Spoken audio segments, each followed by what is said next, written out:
Bonjour à tous, nous sommes le samedi 25 juillet. Bonne fête à tous les Jacques, mais aussi, surtout et bonne fête à tous les pèlerins de Saint-Jacques de Compostelle.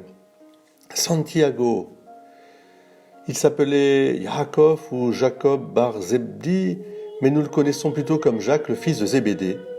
Saint-Jacques, c'est le majeur, pour le distinguer de l'autre Jacques, c'est le frère aîné de Jean, apôtre lui aussi de Jésus. Marc nous raconte que son maître Jésus a surnommé les deux frères Boanerges, ce qui veut dire les fils du tonnerre, pour montrer leur caractère et leur engagement. C'étaient deux pêcheurs comme Pierre et André, et c'est pendant leur travail sur le lac de Génézareth qu'ils ont été appelés par Jésus de Nazareth pour le suivre. Ils sont parmi les premiers disciples et les plus appréciés par le maître.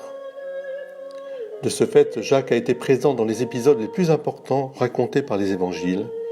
Il a assisté à la transfiguration de Jésus. Il est également le témoin de la prière au jardin des Oliviers.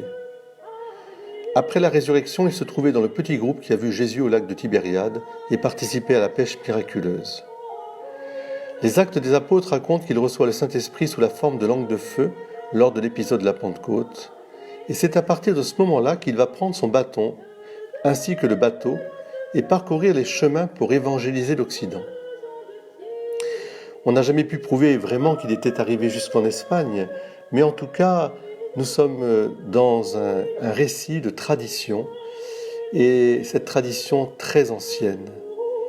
La légende du voyage de Jacques en Occident date du VIe siècle, et encore une fois, d'un point de vue historique, la présence de l'apôtre en Espagne ne peut être rejetée d'un simple revers de main.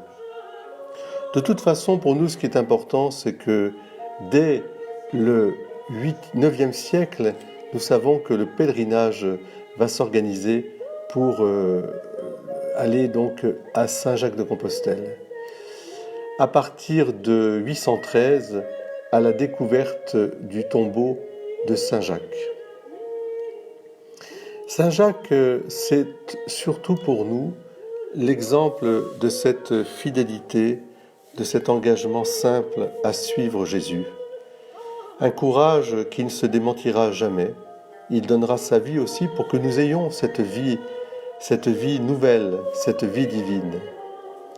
Et en écoutant les chants du Moyen-Âge de ces pèlerins de Saint-Jacques, le livre Vermeil en particulier, je ne peux me penser à une chose, c'est que Saint-Jacques nous invite à être les pèlerins de l'absolu, à nous sentir aussi sur terre comme sur un chemin de vie, un chemin de partage, un chemin aussi de rencontre, de cette rencontre essentielle dans nos vies, avec celui qui seul peut donner lumière, force et courage, grâce et pardon, Jésus-Christ, Fils de Dieu Sauveur. Saint Jacques, nous avons la foi, mais augmente en nous la foi, et surtout, mets-nous sur la route où nous rencontrerons Jésus. Bonne fête à tous les Jacques, à tous les Thiago, et à bientôt.